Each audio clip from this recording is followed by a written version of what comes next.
പശ്ചിമേഷ്യ കേന്ദ്രമാക്കി ഇറാനെ ലക്ഷ്യമിട്ട് അമേരിക്ക മേഖലയിൽ നടത്തുന്ന സൈനിക വിന്യാസങ്ങൾ ഒരു വശത്ത് വളരെ സജീവമായി നടക്കുന്നതിനിടെ ഇറാനും അമേരിക്കയും തമ്മിലുള്ള സമവായ ചർച്ചകളുടെ അടുത്ത ഘട്ടം ഈ വ്യാഴാഴ്ച സ്വിറ്റ്സർലൻഡിൽ ജനീവയിൽ വെച്ച് നടക്കുന്നു എന്നുള്ളൊരു പ്രഖ്യാപനം ഇപ്പോൾ വന്നിട്ടുണ്ട്. ഒമാനാണ് ഈ ചർച്ചകൾക്ക് മധ്യസ്ഥം വഹിക്കുക. ഒമാനിയൻ വിദേശകാര്യമന്ത്രിയാണ് ഇതുമായി ബന്ധപ്പെട്ട ഒരു സ്റ്റേറ്റ്മെന്റ് നടത്തിയിരിക്കുന്നത്. ഈ ചർച്ചകളിൽ ഒരു ഡീലിലേക്ക് എത്താൻ ആവശ്യമായിട്ടുള്ള പശ്ചാത്തലം ഒരുങ്ങുന്നതായാണ് അദ്ദേഹം സൂചന നൽകുന്നത്.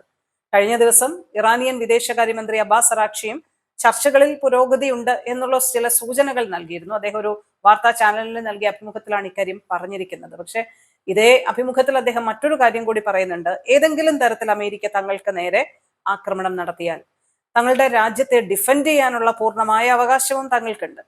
എങ്ങനെയാണ് ഇറാൻ അമേരിക്കൻ ആക്രമണങ്ങൾക്കെതിരെ പ്രതിരോധിക്കുക എന്നുള്ള ഒരു ചോദ്യം അവിടെ പ്രസക്തമാണ്. മേഖലയിലുള്ള അമേരിക്കൻ താല്പര്യ കേന്ദ്രങ്ങൾക്ക് നേരെ ഇറാന്റെ ആക്രമണം ഉണ്ടാകും എന്നാണ് പരോക്ഷമായി അദ്ദേഹം പറഞ്ഞത് എന്ന് വാർത്താ ചാനലുകളെല്ലാം തന്നെ പറയുന്നുണ്ട്. GCC രാജ്യങ്ങളിലടക്കം അമേരിക്കൻ സൈനിക കേന്ദ്രങ്ങൾ അടക്കമുള്ള താല്പര്യ കേന്ദ്രങ്ങളുണ്ട്. അവിടേക്ക് സ്വാഭാവികമായും ഇറാന്റെ റിട്ടാലിയേഷൻ വന്നിരിക്കാം എന്ന് സൂചിപ്പിക്കുകയാണ് അന്താരാഷ്ട്ര രംഗത്ത് ഉള്ളവർ. മേഖലാ രാജ്യങ്ങളെല്ലാം ഒരു തരത്തിലുള്ള സ്വാരസ്യവും വിഷയങ്ങളിൽ ഉണ്ടാകരുത് എന്ന താല്പര്യത്തോടെ വളരെ ആത്മാർത്ഥതയോടുകൂടിയുള്ള ഇടപെടൽ നടത്തുന്നതായിട്ട് നമുക്ക് കാണാൻ കഴിയും. ഒരു സൈനിക നടപടിയിലേക്ക് കാര്യങ്ങൾ എത്താതിരിക്കട്ടെ എന്നുള്ള പ്രാർത്ഥനയാണ് ലക്ഷക്കണക്കിന് വരുന്ന പ്രവാസികൾക്കും ഉള്ളത്.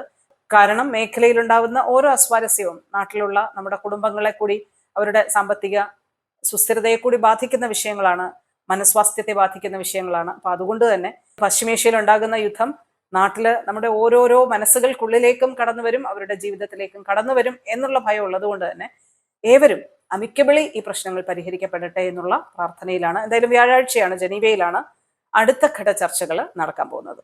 വിയോഗം, മരണം എന്നൊക്കെ പറയുന്നത് വലിയ രീതിയിലുള്ള വേദനയും വിഷമങ്ങളും ഒക്കെയാണ് നമ്മുടെയൊക്കെ മനസ്സിലുണ്ടാക്കുന്നത്, പ്രത്യേകിച്ച് കുഞ്ഞുങ്ങളുടെയൊക്കെ മരണം.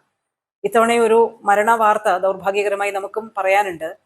ദുബായിൽ ഇന്ത്യൻ സ്കൂൾ വിദ്യാർത്ഥിയായ മലയാളി ബാലൻ മരണമടഞ്ഞ ഒരു വാർത്തയാണ്. കൊല്ലം അഞ്ചൽ സ്വദേശികളായ ബിനോയ് റോഷ്നി ദമ്പതികളുടെ മകൻ ജോയൽ ബിനോയ് എന്ന 11 വയസ്സുകാരനാണ് കഴിഞ്ഞ ദിവസം മരിച്ചത്.